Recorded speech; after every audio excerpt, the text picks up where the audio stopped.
الله تعالى وبركاته. نحمده ونصلي على رسوله الكريم أما بعد. فقد قال الله تعالى في كلامه القديم والفرقان المجيد: أعوذ بالله من الشيطان الرجيم. بسم الله الرحمن الرحيم. قل هل ننبئكم بالأخسرين أعمالا الذين ضل سعيهم في الحياة الدنيا وهم يحسبون أنهم يحسنون صنعا إلى آخر الآية. உலகிலே நல்லோர்களாக வாழ்ந்து நல்லோர்களாக அல்லாஹ்வை சென்று அடைகிற அரும் பெரும் பாக்கியத்தை தந்தல்வானாக. உண்மை முஸ்லிம்களாக உத்தம சத்திய மூமின்களாக அல்லாஹ் நம்மை கபூல் செய்வானாக. பல்வேறுபட்ட பலா முசீபத்துகள் துன்பங்கள் துக்கங்கள் துயரங்கள் இருந்து அல்லாஹ் நம் அனைவரையும் காப்பாற்றுவானாக.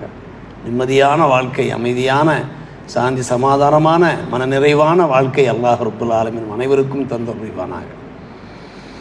ஆமீன் யா ரப்பல் ஆலமீன்.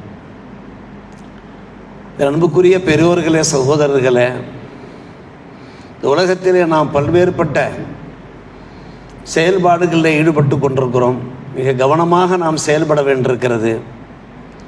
எந்த ஒரு செயலிலே நாம் இறங்கினோமானாலும் அது சரியானதா தவறானதா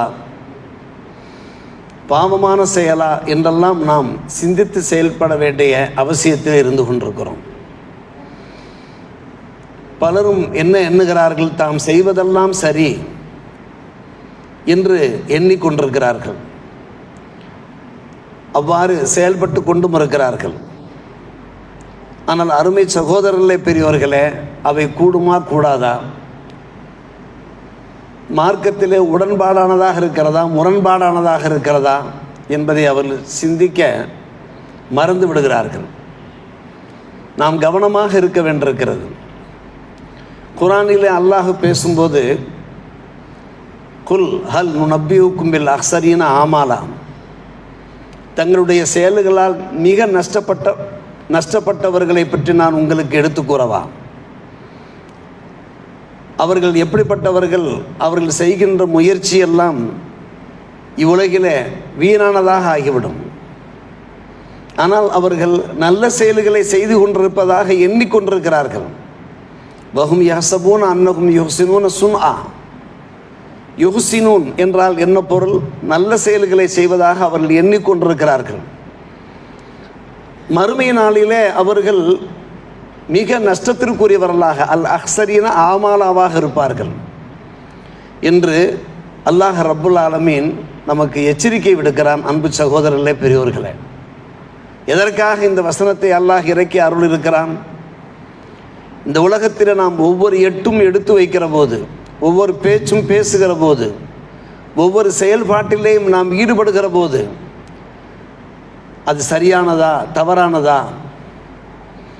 நாம் நேரிய வழியிலே சென்று கொண்டிருக்கிறோமா, இல்லை தவறான வழியிலே போய் கொண்டிருக்கிறோமா என்பதை யோசித்து செயல்பட வேண்டிய கட்டாயம் இருக்கிறது. அவ்வாறு யோசித்து நாம் செயல்படாவிட்டால் அதனுடைய பின் விளைவுகளை நாம் சந்திக்க வேண்டிய அவசியம் ஏற்பட்டுவிடும். ஆம் அருமை சகோதரர்களே, பெரியோர்களே, ஒரு காரியத்தை நாம் துவங்குகிற போது அது நமக்கு நன்மை பயக்குமா அல்லது தீமையை உண்டாக்கி விடுமா என்பதை யோசித்து நாம் செயல்படுகிற போது பின் விளைவுகளிலிருந்து நாம் நம்மை காப்பாற்றிக் கொள்ள முடியும். அல்லாஹ் ரப்புல் ஆலமீன் அதை நமக்கு வெகுவாக உணர்த்தியவாறு இருக்கிறான். பெருமானார் ரசூலே கரீம் ஸல்லல்லாஹு அலைஹி வஸல்லம் அவர்களும் கூட அவ்வப்போது நமக்கு உணர்த்தியவாறு இருந்திருக்கிறார்கள். நான் எடுத்த மாத்திரத்திலே ஒரு ஹதீஸை வாசித்தேனே. இந்த உலகிலே அழிவை ஏற்படுத்தக்கூடிய விஷயங்கள் 3 விஷயங்கள். நம்பர் 1 ஷுஹும் முத்தா, வழிபடக்கூடிய கஞ்சத்தனம் கர்மித்தனம். நம்பர் 2 வஹவன் முத்தபா, பின்பற்றப்படுகின்ற மனோ இச்சை. நம்பர் 3 ஏஜாபுல் மரி பின் நஃப்ஸிஹி, ஒரு மனிதன் தனக்குத்தானே பெருமை பேசிக்கொண்டு அலைவது. இந்த 3மே மனிதனை அழிவில் ஆழ்த்தக்கூடியதாக இருக்கின்றன என்று அன்னலம் பெருமானார் ரசூலே கரீம் ஸல்லல்லாஹு அலைஹி வஸல்லம் அவர்கள் நமக்கு எடுத்துரைக்கிறார்கள். இந்த உம்மத்திற்கு என்ன என்ன தேவையோ எல்லாவற்றையும் நமக்கு சொல்லி தந்திருக்கிறார்கள். நம்மை கண்ணை கட்டி காட்டிலே விட்டு சென்று விடவில்லை. நீங்கள் இப்படித்தான் வாழ வேண்டும் என்று நமக்கு வழிகோலி விட்டு சென்றிருக்கிறார்கள். அதன் அடிப்படையில் அருமை சகோதரர்களை பெரியவர்கள் நாம் மிக கவனமாக இருக்க வேண்டியிருக்கிறது. நாம் பார்க்கிறோம், பெருமானார் ரசூலே கரீம் ஸல்லல்லாஹு அலைஹி வஸல்லம் அவர்களுடைய அந்த பொன்மொழிகள், பல்லாயிரக்கணக்கான பொன்மொழிகள், நபிமொழிகள். அந்த நபிமொழிகளிலே பார்க்கிறோம், இந்த சமுதாயத்திற்கு ஈழேற்றம் தரக்கூடியவை என்ன என்பதை அடையாளப்படுத்தினார்கள். ஏதாவது பாவங்கள் செய்து விட்டோம் என்றால் அதற்கு பரிகாரங்கள் என்ன நமக்கு வரிசைப்படுத்தி காண்பித்தார்கள் பாசமிக்க நபி ஸல்லல்லாஹு அலைஹி வஸல்லம் அவர்கள். மறுமை நாளிலே நம்முடைய அந்தஸ்துக்களை அதிகரிக்க செய்கின்ற பண்பாடுகள் என்ன என்பதையும் அவர்கள் நமக்கு தெளிவாக எடுத்துரைத்திருக்கிறார்கள். இவையெல்லாம் சொன்ன பெருமானார் ரசூலே கரீம் ஸல்லல்லாஹு அலைஹி அவர்கள் இந்த உலகத்திலே நாம் வாழ்கிற போது நம்மை அழிவிலே ஆழ்த்தக்கூடியது, ஹலாக்கிலே ஆழ்த்தக்கூடியது என்ன என்பதையும் நமக்கு சொல்லியிருக்கிறார்கள் என்றால், அந்த அழிவை நோக்கி நாம் செல்லலாமா? நாசத்தை நோக்கி நாம் செல்லலாமா? நமக்கு நம்முடைய மார்க்கம் எல்லாமே தெல்ல தெளிவாக நமக்கு வரைபடம் போட்டு காண்பித்திருக்கிறதே. ஏன் நாம் அழிவை நோக்கி நாம் செல்ல வேண்டும்? அன்பு சகோதரர்களே, பெரியோர்களே, அதன் அடிப்படையில் தான் அந்த முத்தான மூன்று விஷயங்கள் ஷுஹ முத்தா என்று ஆரம்பிக்கின்ற அந்த மூன்று விஷயங்கள் நமக்கு எடுத்துரைத்திருக்கிறார்கள். வழிபடும் கருமித்தனம், நம்முடைய வாழ்க்கையிலே கருமித்தனம், கஞ்சத்தனம் இருக்கவே கூடாது. அல்லாஹ் பாதுகாப்பானாக. பின்பற்றப்படும் மனோ இச்சை பிரகாரம் நம்முடைய வாழ்க்கை செல்லக்கூடாது. அதே போன்று தாம் செய்கின்ற ஒவ்வொரு செயலும் எடுத்து சொல்லி தற்பெருமையை மேற்கொள்வது, இந்த ஒரு குணமும் நம்மிடத்தில் இருக்கவே கூடாது. அன்பு சகோதரர்களே, முதலாவது விஷயம் என்ன? வழிபடும் கருமித்தனம். ஜாபிர் இப்னு அப்துல்லா ரலியல்லாஹு அன்ஹு அவர்கள் அறிவிக்கின்ற ஒரு அருமையான ஹதீஸ், எனக்கும் சேர்த்து சொல்லப்படுகின்ற ஒரு அறிவுரை தான். பெருமானார் ரசூலே கரீம் ஸல்லல்லாஹு அலைஹி வஸல்லம் உரைத்தார்கள், இத்தகு அல்-துல்ம, பிறருக்கு அநீதம் இழைப்பதை நீங்கள் தவிர்த்து கொள்ளுங்கள், யாருக்கும் நீங்கள் அநீதம் இழைக்காதீர்கள்.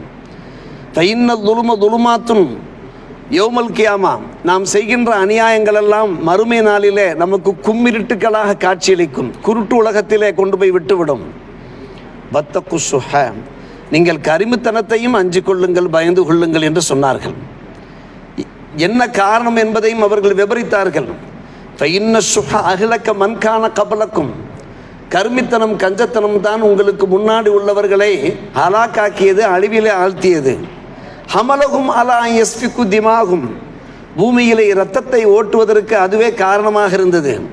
வஸ்தஹல்லு மஹாரிமகும், மார்க்கத்தில் எதெல்லாம் ஹராமாக்கப்பட்டிருக்கிறதோ அதையெல்லாம் அவர்கள் ஆகுமாக்கி கொண்டார்கள் கருமித்தனத்தின் காரணமாக என்று பெருமானார் ரசூலே கரீம் ஸல்லல்லாஹு அலைஹி வஸல்லம் நமக்கு எடுத்து சொல்லி, உங்களுடைய வாழ்க்கையிலே கருமித்தனம் என்பது ஒருபோதும் கூடவே கூடாது என்று இருக்கிறார்கள். சற்று யோசிக்க வேண்டும், நிதானிக்க வேண்டும், கவனிக்க வேண்டும். அபூ சயீதுல் குத்ரி ரலியல்லாஹு அன்ஹு அவர்கள் நமக்கு அறிவிக்கின்ற ஹதீஸ் மிக சுருக்கமான அழகான இனிய ஹதீஸ். ஹஸலத்தானி லா யஸ்தமியானி ஃபீ மூமின், ரெண்டு குணங்கள் ஒரு மூமினிடத்தில் ஒருபோதும் ஒரு சேர மாட்டான். நம்பர் 1 அல் புகுல், கருமித்தனம், கஞ்சத்தனம். நம்பர் 2 வசூல் குலுக்கு, கெட்ட குணம், அசிங்கமான குணம் ஒரு மூமினிடத்தில் இருக்கவே கூடாது என்றார்கள் நபிகள் நாயகம் ஸல்லல்லாஹு அலைஹி வஸல்லம். எத்தனையோ குணங்கள் இருக்க, அந்த தீய குணத்திலே கருமித்தனமும் இருக்க, கருமித்தனத்தை பிரதானப்படுத்தி சொல்கிறார்கள் என்றால், அன்பு சகோதரர்களே, பெரியோர்களே, அதிலிருந்து நாம் நம்மை தற்காத்துக் கொள்வதற்கான ஒரு முயற்சியில் ஈடுபட்டவாறு இருக்க வேண்டும். கருமித்தனம் என்றால் என்ன? நம்முடைய வாழ்க்கையில் எது அவசியமானதோ அதிலேயும் கூட கஞ்சத்தனம் மேற்கொள்வது.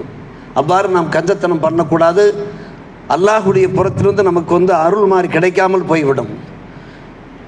குடும்பத்தினருக்கு செலவு செய்கின்ற விஷயத்திலே கஞ்சத்தனம் பண்ணுவது, அல்லாஹுடைய பாதையிலே தர்மம் செய்கிற விஷயத்திலே கஞ்சத்தனம் பண்ணுவது, எல்லாவற்றுக்கும் மேலாக ஜக்காத் கொடுக்காமல் கஞ்சத்தனம் பண்ணுவது, இப்படி ஒவ்வொன்றாக நாம் சொல்லிக்கொண்டே போகலாம், விவரித்து கொண்டே போகலாம்.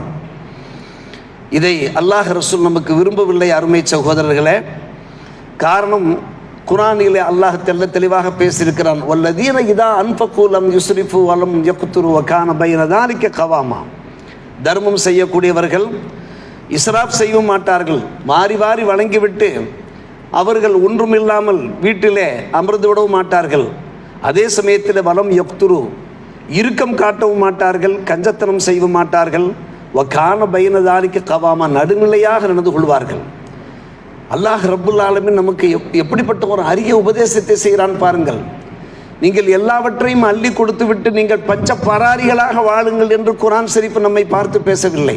கொடுங்கள், கொடுப்பதை நீங்கள் என்ன செய்யுங்கள், முறையாக கொடுங்கள், நியாயமாக கொடுங்கள். உங்களுக்கு தேவையானவற்றை எல்லாம் நீங்கள் எடுத்து கொடுத்து விடாதீர்கள்.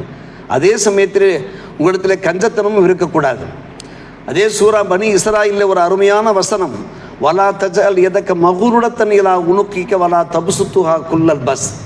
யாருக்கும் தராமல் உங்களுடைய கரங்களை கழுத்துக்கு பின்னாலே கட்டி கொண்டும் இருக்காதீர்கள். ஒரேடியாக வலா தபுசுத்துஹா குல்லல் பஸ், எல்லாவற்றையும் நீங்கள் கைகளை அகல விரித்து அள்ளி தந்து விடவும் செய்யாதீர்கள்.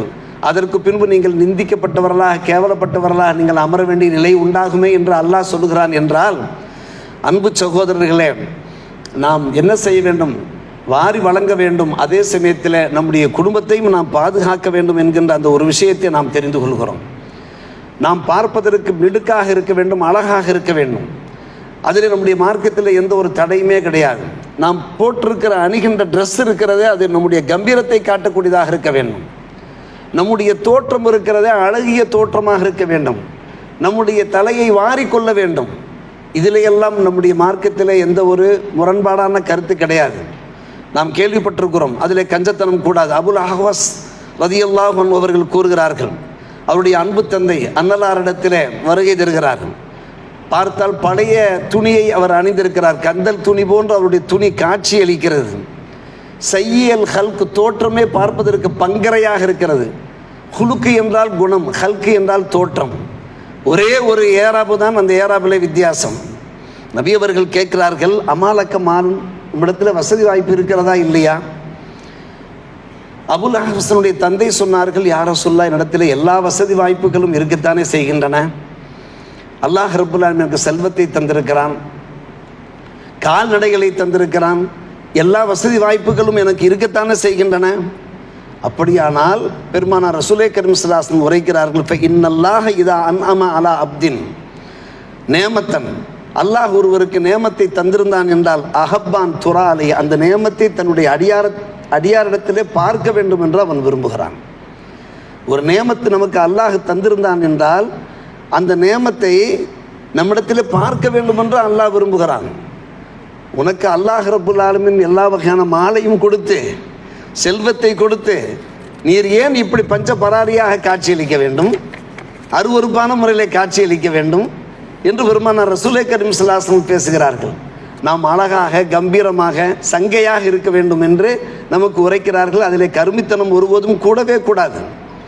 அன்பு சகோதரர்களே, பெரியவர்களே, குர்ஆனில் பல வசனங்கள், அதில் 3ஆம் அத்தியாயத்தில் ஒரு முக்கியமான வசனம், வலா யஹ்ஸபன்னல்லதீன யபஹலூன பிமா ஆத்தாஹுமுல்லாஹு மின் ஃபத்லிஹி, அல்லாஹ் ஒருவருக்கு தன்னுடைய ஃபதலை கொடுத்திருந்து அவர் புகுலிலே, கருமித்தனத்தில் ஈடுபட்டார்கள் என்றால் அது அவர்களுக்கு நன்மையானது என்று எண்ணிக்கொள்ள வேண்டாம், அது அவருக்கு தீமை பயக்கக்கூடியதாக இருக்கும் என்று 3ஆம் அத்தியாயத்தில் 180ஆம் வசனமாக அல்லாஹ் இறக்கி அருளியிருக்கிறான். இது ஒரு கெட்ட குணம். இந்த குணம் நம்மிடத்தில் இல்லாதவாறு பார்த்து கொள்ள முடியும். 2வது கெட்ட குணம் என்ன? மனோ இச்சை. நம்முடைய மனோ இச்சை பிரகாரம் நாம் வாழக்கூடாது. நம்முடைய மனசு, நஃப்ஸ் இருக்கிறதே, பெரும்பாலும் தீயதைத்தான் அது தூண்டி கொண்டிருக்கும். நஃப்ஸை நாம் அடக்கி பழக வேண்டும். அன்பு சகோதரர்களே, குர்ஆனில் நாம் பல முறை கேள்விப்பட்ட ஒரு வசனம் தானே, வ அம்மாமன் ஹாஃப மக்காம ரப்பிஹி வனஹன் நஃப்ஸ அனில் ஹவா. நஃப்ஸை ஒருவர் தடுத்து கொள்கிறார் மனோ இச்சை விட்டும், அவருக்குத்தான் இன்னல் ஜன்னத்தை ஹியல் மஅவா, சொர்க்கம் அவருக்கு புகலிடமாக கிடைக்கும் என்று அல்லாஹ் சொல்லுகிறானே அந்த வசனத்தை பல முறை நாம் கேள்விப்பட்டிருக்கக்கூடிய ஒரு அற்புதமான ஹதீஸ். இந்த ஹதீஸை நாமே நம்முடைய சிந்தனைக்கு எப்போதும் கொண்டு வர வேண்டும் என்பதற்காக வேண்டியே நாம் பல முறை சொல்லிக்கொண்டே இருப்போம். குறிப்பாக எனக்கு நானே சொல்லிக்கொள்வேன், அல் கையிசு மன் தான நஃப்ஸஹு, அறிவாளி யார் என்று கேட்டால் தம்முடைய நஃப்ஸை கட்டுப்படுத்தி பழகிறாரே, கட்டுப்படுத்தியிருக்கிறாரே, அவர்தான் அறிவாளி. வாமில லிமா பாதல் மௌத், மூத்துக்கு பின்னாலே ஒரு வாழ்க்கை இருக்கிறது. அந்த வாழ்க்கைக்கு நாம் தேட வேண்டும், நல்லவனாக வாழ வேண்டும், அப்போதான் அல்லாஹ் நம்மை ஏற்றுக்கொள்வான் என்று எவர் இந்த உலகத்தில் வாழ்கின்ற போது செயல்படுகிறாரோ அவர்தான் கையிஸ் அறிவாளியாக இருக்கிறார். வல ஆஜிஸ் மன் அத்துபா நப்சஹு ஹவாஹு. ஆனால் அறிவற்றவர் யார் என்று கேட்டால் மனோ இச்சை பிரகாரம் வாழ்கின்றாரே, மனம் போன போக்கிலே போகிறாரே, அவர் அறிவற்றவர் என்றார்கள் அன்னலம் பெருமானார் ரசூலே கரீம் ஸல்லல்லாஹு அலைஹி அவர்கள். நம்முடைய மனோ இச்சை பிரகாரம் அன்பு சகோதரர்களை ஒருபோதும் வாழவே கூடாது. இஷ்டத்துக்கு வாழ்ந்துவிட்டு வத்த மன்னா அலல்லா. கடைசியாக ஒரு வார்த்தையை பெருமானார் ரசூலே கரீம் ஸல்லல்லாஹு அலைஹி சொன்னார்கள். என்ன சொல்கிறார்கள்? எல்லாவற்றையும் செய்துவிட்டு அல்லாஹ் நம்மை மன்னித்துக் கொள்வான் என்று மேலெண்ணம் கொள்வது. தமன்னா என்றால் மேலெண்ணம் கொள்வது. செய்யக்கூடாததையெல்லாம் செய்துவிட்டு அல்லாஹ் மன்னிச்சுக்கிடுவான். இவர் ஒரு அறிவாளியாக இருக்க முடியாது, ஒரு புத்திசாலியாக இருக்க முடியாது, ஒரு விவேகியாக இருக்க முடியாது, இவர் அறிவற்றவராக இருக்கிறார் என்று. அருமை சகோதரர்களை பெரியோர்கள் மிக கவனமாக எச்சரிக்கையாக நாம் இருக்க வேண்டியிருக்கிறது. இது ஒரு தீய குணம். மனோ இச்சை பிரகாரம் நாம் வாழவே முடியாது. ஒரு பேராசையோடு நாம் வாழவே முடியாது. எவ்வளோ பெரிய சம்பவங்கள் எல்லாம் இஸ்லாமிய வரலாற்றில் நடைபெற்றிருக்கின்றன. பெருமானார் ரசூலே கரீம் ஸல்லல்லாஹு அலைஹி அவர்கள் ஹைபர் போரிலிருந்து திரும்பி வருகிற போது வாதில் குரா என்கிற இடத்துல இறங்குகிற போது அவர்களுக்கு அடிமையாக இருந்த ஒரு நண்பர் தம்முடைய வாகனத்திலிருந்து இறங்குகிற போது தூரத்திலிருந்து ஒரு அம்பு பாய்ந்து அவரை தாக்குகிறது. தாக்கி அதன் விளைவாக அவர் இறந்து போகிறார். அப்போது சத்திய சஹாபியர் எல்லாம் அவரை பாராட்டுகிறார்கள். ஆஹா, அல்லாஹுடைய பாதையிலே வந்திருக்கக்கூடியவர், அல்லாஹுடைய பாதையிலே மரணமாயிருக்கிறார் இறை வழியிலே, எனவே இவர் ஒரு பாக்கியசாலி அல்லவா என்று என்ன செய்கிறார்கள் சஹாபிகள் சொன்னபோது பெருமானார் ரசூலே கரீம் ஸல்லல்லாஹு அலைஹி அவர்கள் சொன்னார்கள், இவர் நரகவாசி என்று சொன்னார்கள். எல்லாருக்கும் தூக்கி வாரிப்பட்டது. சத்திய சஹாபிகள் அதிர்ச்சியினுடைய விளிம்புக்கே சென்று விட்டார்கள். அல்லாஹுடைய பாதையில் வந்திருக்கிறவர் எப்படி நரகவாசியாக ஆக முடியும்? ஆம், ஹைபர் போரிலே சேகரிக்கப்பட்ட அந்த கனிமத்து பொருள் இருக்கிறத, போர் செல்வங்கள் இருக்கிறதே, அதிலே ஒரு போர்வையை அவர் பங்கிடப்பட வேண்டிய அந்த பொருள்கள், எல்லோருக்கும் சமமாக பங்கிடப்பட வேண்டிய அந்த பொருள்களிலே யாருக்கும் தெரியாமல் மோசடியாக ஒரு போர்வையை அவர் எடுத்து கொண்டிருக்கிறார். அது பொது சொத்து. அந்த பொது சொத்திலே இவர் எப்படி எடுக்கலாம்? இது இப்போது நரகத்தினுடைய நெருப்பிலே கனண்டு கொண்டிருக்கிறது என்று சொன்னார்கள். அப்படியானால் அதனுடைய அர்த்தம் என்ன? அவர் நரகத்திற்கு செல்வார் என்று. பொது பணத்திலே கை வைக்கக்கூடாது. இது எதனால் ஏற்பட்ட ஒன்று? மனோ இச்சையினால் ஏற்பட்ட ஒன்று. காரணம், அடுத்த சில நாட்களிலே அந்த போர் செல்வங்கள் இருக்கின்றனவே, அது பங்கிடப்பட போகிறது. பங்கிட்டு பிரகாரம் இவருக்கு ஒரு பாகம் கிடைக்கத்தான் போகிறது. அதற்கு முன்னாடியே இவர் முந்துகிறார் என்றால் அல்லாஹ் நம்மை காப்பாற்ற வேண்டும். யாருடைய சொத்துக்கும் நாம் ஆசைப்படவே கூடாது ஒருபோதும். அதிலும் குறிப்பாக பொது சொத்திலே மிக மிக மிக மிக நம்ம கவனமாக எச்சரிக்கையாக இருக்க வேண்டும். ஒரு போர்வையை திருடியதற்காக வேண்டி நரகம் என்றால் அடுத்து நடக்கின்ற ஒரு சம்பவத்தை பாருங்கள். இதை பெருமானார் ரசூலே கரீம் ஸல்லல்லாஹு அலைஹி சொல்லிய மாத்திரத்திலே இன்னொரு சஹாபி ஓடோடி 2 செருப்பு வார்களை கொடுக்கிறார். ஷிராக்குன் நால் என்பார்கள் அரபியில். நானும் என்ன செய்து விட்டேன், அந்த போர் செல்வங்களிலிருந்து இந்த செருப்பு வாரை நான் எடுத்துக்கொண்டு விட்டேன் என்னுடைய தேவைக்காக. பார்ப்பதற்கு இது உனக்கு சாதாரணமாக தெரியலாம். இப்போது நீ அதை தந்திருக்காவிட்டால் இதுவும் கூட நரகத்திற்குத்தான் சென்றிருக்கும், நீ நரகவாசியாக ஆகியிருப்பாய். நாம் பார்ப்பதற்கு அது ஒரு சிறிய பொருளாக இருந்தாலும் கூட அது அனுமதிக்கப்பட்ட பொருளாக இருக்க வேண்டும். அது அல்லாஹுடைய பொருளாக இருக்கலாம், அல்லாஹுடைய அடியார்களுடைய ஒரு பொருளாக இருக்கலாம். யாருக்கும் எந்த வகையிலையும் அநீதமிழைத்து மனோ இச்சை பிரகாரம் சென்று விடக்கூடாது. இது இரண்டாவதாக பெருமானார் ரசூலே கரீம் ஸல்லல்லாஹு அலைஹி வஸல்லம் எச்சரிக்கை செய்தார்கள். வழிபடப்படுகின்ற கஞ்சத்தனம், அதே போன்று பின்பற்றப்படுகின்ற மனோ இச்சை. மூன்றாவதாக சொன்னார்கள், மூன்றாவது தீய குணம், எவ்வளவு புகழ் உச்சியில் இருந்தாலும் கூட ஏஜாபு நஃப்ஸ் இருக்கக்கூடாது, தற்பெருமை இருக்கவே கூடாது. ஒரு மனுஷனுக்கு தற்பெருமை ஒருபோதும் இருக்கவே கூடாது. பெருமானார் ரசூலே கரீம் ஸல்லல்லாஹு அலைஹி வஸல்லம் சிறந்த எடுத்துக்காட்டாக இருக்கிறார். எவ்வளவு பதவி பட்டத்தை அல்லாஹ் வழங்கியிருந்தாலும் கூட நாம் என்ன செய்ய வேண்டும்? தன்னடக்கத்தோடு, பணிவோடு, இறை அச்சத்தோடு இருக்க வேண்டும் என்பதுதான். நபி ஸல்லல்லாஹு அலைஹி வஸல்லம் சமூகத்திற்கு அன்பு சகோதரர்களே, ஒரு மனிதர் வருகிறார். அவர் பெருமானார் ரசூலே கரீம் ஸல்லல்லாஹு அலைஹி வஸல்லம் இடத்தில் உரையாடுகிற போது கைகாலெல்லாம் அப்படி நடுங்குகிறது, கை நடுங்குகிறது, கால்கள் நடுங்குகிறது. ஃபஜஅல தராது ஃபராயிசுஹு, நடுங்குகிறது. நபி அவர்கள் சொன்னார்கள், ஹப்பின் அலைக்க, நீங்கள் சாதாரணமாக பேசுங்கள், நீங்கள் எளிமையாக பேசுங்கள், ஏன் நீங்கள் நடுங்குகிறீர்கள்? இப்போ இன்னில் லஸ்துபி மலிக்கு, நான் ஒன்றும் பாதுஷா கிடையாது, ஒரு மன்னன் ஒன்றும் கிடையாது, நான் எப்படிப்பட்ட ஒரு ஆள், இன்னமா அன இப்னு இம்ராத்தின் தாக்குல் கதீத, காய்ந்து போன இறைச்சியை, காய்ந்து போன பேரிச்சம்பழத்தை உண்ட ஒரு பெண்மணியின் புதல்வனாக இருக்கிறேன். நான் ஒரு பெரிய இவன் கிடையாது என்பது போன்று பெருமானார் ரசூலே கரீம் ஸல்லல்லாஹு அலைஹி அவர்கள் அந்த நண்பரை அமைதிப்படுத்துகிறார்கள். அப்போது அவர் அமைதியாகிறார். அருமை சகோதரர்களே, ஈருலக தலைவர் எம்பெருமானார் ரசூலே கரீம் ஸல்லல்லாஹு அலைஹி அவர்கள் எப்படி நடந்து கொள்கிறார்கள் பாருங்கள். இதெல்லாம் நமக்கு ஒரு சிறந்த வழிகாட்டுதலா இல்லையா? நன்கு யோசிக்க வேண்டும். இதை விட ஒரு முக்கியமான விஷயம் என்னவென்று கேட்டால், இதோ சத்திய சஹாபிகள் குறிப்பிடுகின்ற அந்த ஹதீஸ் நெடுகே காணப்படுகிறது. ஹதீஸ் கிதாபுகளிலே பெருமானார் ரசூலே கரீம் ஸல்லல்லாஹு அலைஹி அவர்கள் எங்களை நோக்கி வந்தார்கள் என்றால் அவர்களை பார்ப்பதற்கு எங்களுக்கு அவ்வளவு ஆசையாக இருக்கும். என்ன காரணம்? வமா அலல் அர்தி ஷக்ஸுன் அஹப்ப இலைனா மின்ஹு, இந்த புவியிலே எங்களுக்கு மிக பிரியமானவர்கள் அவர்கள் ஒருவர் தான். அவர்களை விட மிக பிரியமானவர் எவருமே கிடையாது. என்னுடைய தாயோ தந்தையோ உற்றாரோ சுற்றாரோ நண்பர்களோ எவருமே கிடையாது.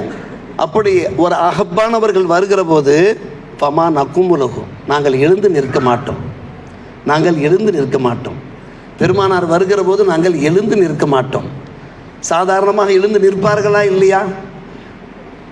ஒரு ஆட்சியாளர் வருகிறார் என்றால், ஒரு அதிகாரி வருகிறார் என்றால், அந்தஸ்திலே உள்ளவர் வருகிறார் என்றால் எழுந்து நிற்பார்கள் அல்லவா? நாங்கள் எழுந்து நிற்க மாட்டோம். என்ன காரணம் தெரியுமா? லிமா நஅலமு மின் கராஹியத்தில் லிதாலிக்க, நாங்கள் எழுந்து நிற்பதை பெருமானார் ஒருவதும் விரும்ப மாட்டார்கள். அவருடைய விருப்பத்திற்கு எதிராக நாம் எப்படி செய்வது? அதை ரொம்பவும் வெறுப்பார்கள். பெருமானார் ரசூலே கரீம் வெறுக்கின்ற ஒரு விஷயத்தை செய்ய வேண்டிய தேவை இல்லையா? அந்த அளவுக்கு நபிகள் நாயகம் ஸல்லல்லாஹு அலைஹி வஸல்லம் சத்திய சஹாபாக்களோட இரண்டரை கலந்து வாழ்ந்திருக்கிறார்கள். இந்த பணிவும் இந்த தன்னடக்கமும் நமக்கு ஒரு சிறந்த எடுத்துக்காட்டா இல்லையா? அருமை சகோதரர்களே, பெரியோர்களே, அதைத்தான் மூன்றாவது ஒரு விஷயமாக பெருமானார் ரசூலே கரீம் ஸல்லல்லாஹு அலைஹி வஸல்லம் பேசுகிறார்கள். அவர்களுடைய அந்த பயிற்சி பாசறையிலே பயிற்சி பெற்றவர்கள் தான் சத்திய சஹாபிகள். உமர் ரலியல்லாஹு அவர்கள் ஒரு முறை, அவர்கள் எப்படிப்பட்டவர்கள் நாம் தெரியாததல்ல, தங்களுடைய நண்பர்களிடத்தில் சொல்லுகிறார்கள், லவ்நாதா முனாதின் மினசமா, விண்ணிலிருந்து ஒருவர் அழைப்பு கொடுத்தால், ஒரு விளக்கத்துக்காக சொல்கிறார்கள், யா ஐயுஹன்னாஸ், மக்களே இன்னக்கும் தாஹிலுல் ஜன்னா, நீங்கள் எல்லோரும் சொர்க்கத்துக்கு செல்ல போகிறீர்கள் ஒரே ஒருவரை தவிர என்று ஒரு குரல் ஒலிக்குமானால் அந்த ஒருவர் நானாக இருப்பனோ என்று அஞ்சுகிறேன் என்று சொல்வார்கள். அனைவரும் சொர்க்கத்துக்கு செல்ல போகிறீர்கள் ஒருவனை தவிர என்று ஒரு குரல் ஒலிக்குமானால் அந்த ஒருவன் நானாக இருந்து விடுவேனோ என்று நான் பயப்படுகிறேன் என்று சொல்கிறார்கள் என்றால் தம்மை தாழ்த்தி கொண்டு பேசுகிறார்கள். உமர் அவர்கள் எவ்வளவு உயர்ந்தவர்கள், உன்னதமானவர்கள். ஆனால் தங்களுடைய அந்த பதவி பட்டத்தை அவர்கள் கவனத்திலே கொள்ளவில்லை. அதை வைத்து அவர்கள் எந்த வகையிலுமே பெருமை பாராட்டி கொள்ளவில்லை. அவருடைய நாவிலே அல்லாஹ் பேசுகிறான். அவர்களுடைய அந்த பேச்சுக்கு இணங்க, அவர்களுடைய அந்த ஆலோசனைக்கு இணங்க குர்ஆனில் பல்வேறுபட்ட வசனங்கள் இறங்கப்பட்டிருக்கின்றன. ஆனால் அன்பு சகோதரர்களே, நமக்கு ஒரு பதவி வந்து விட்டால், ஒரு அந்தஸ்து வந்து விட்டால், நம்மிடத்தில் செல்வம் குவிந்து விட்டால் நம்முடைய நிலை என்ன? நாம் எப்படி வாழ்ந்து கொண்டிருக்கிறோம்? அந்த ஏஜாபு அல் மரி பின் நஃப்சி கூடவே கூடாது. அது நம்மை அழிவிலே ஆழ்த்தக்கூடிய ஒன்று. நாம் வேண்டால் நம்மை பெருமைப்படுத்தி பேசிக்கொண்டிருக்கலாமே தவிர மக்கள் நம்மை ஒருபோதும் மதிக்கவே மாட்டார்கள். அருமை சகோதரி, 4 இமாம்களும் கூட ஒரு சிறந்த எடுத்துக்காட்டுகளாக திகழ்ந்திருக்கிறார். 4 இமாம்களும். அதில் ஒரு முக்கியமான இமாம் இமாம் அஹ்மது பின் ஹம்பல் ரலியல்லாஹு அவர்கள் தங்களுடைய வேலைகளை தாங்களே பார்ப்பார்கள். ஒரு முறை என்ன செய்கிறார்கள்? கடைத்தெருக்களுக்கு செல்கிறார்கள். கடையிலே சென்று விறகு கட்டு, ஹுசுமத்த ஹத்தப் என்பார்கள் அரபியில், விறகு கட்டை வாங்கி தங்களுடைய தோளிலே சுமந்து கொண்டு வருகிறார்கள். யாரோ எவரோ என்று சாதாரணமாக பார்த்து கொண்டிருந்தவர்கள், அங்கே இருக்கக்கூடிய வணிகர்கள் மற்றும் அங்கவாடிகளில் வேலை செய்து கொண்டிருக்கக்கூடியவர்கள் மற்றும் அந்த மார்ரா என்று சொல்வார்கள் அல்லவா, பாதசாரிகள் எல்லோரும் கவனித்து பார்க்கிறார்கள். அவர் மாபெரும் இமாம் அஹ்மது பின் ஹம்பல் என்ன செய்கிறார்கள்? அவர்களே நேரடியாக சென்று கடைக்கு சென்று விறகு கட்டை விலை கொடுத்து வாங்கி தங்களுடைய தோளிலே சுமந்தவாறு செல்வதை பார்த்த மாத்திரத்திலே அனைவரும் எழுந்து நின்று அஸ்ஸலாமு அலைக்கும், நீங்கள் இந்த விறகு கட்டை எங்களிடத்தில் தாருங்கள், எங்கே கொண்டு வந்து சேர்ப்பிக்க வேண்டுமோ நாங்கள் அங்கே கொண்டு வந்து சேர்ப்பிக்கிறோம் என்று சொன்னபோது இமாம் அஹ்மது சொன்னார்கள், அவருடைய கை நீளும் போது அந்த கையை அப்படியே தடுத்தார்கள். ஹஸ்ஸ யதஹு வஹ்மர்ர வஜு, முகம் அப்படியே சிவந்து விட்டது. தமாத்த ஐனா, கண்களிலிருந்து கண்ணீர் சுரந்து தாரை தாரையாக கொட்ட ஆரம்பித்தது. நீங்கள் நினைக்கிறீர்கள் நான் ஒரு பெரிய இமாம் என்று. அதெல்லாம் ஒன்றுமில்லை. நகுனு கௌமுன் மசாக்கின், நாங்கள் மிஸ்கீன்கள் தான், நாங்கள் எளிமையானவர்கள் தான். லவுலா சத்தரல்லா, அல்லாஹ் ஏதோ எங்களுடைய மரியாதையை பாதுகாத்து கொண்டிருக்கிறான், எங்களுடைய நிலைமை என்ன என்பது வெளியே தெரிந்துவிட்டால் லப்தலகனா, நாங்கள் கேவலப்பட்டு போவோம் என்று சொன்னார்கள். பணிவின் உச்சகட்டத்திலே பேசுகிறார்கள்.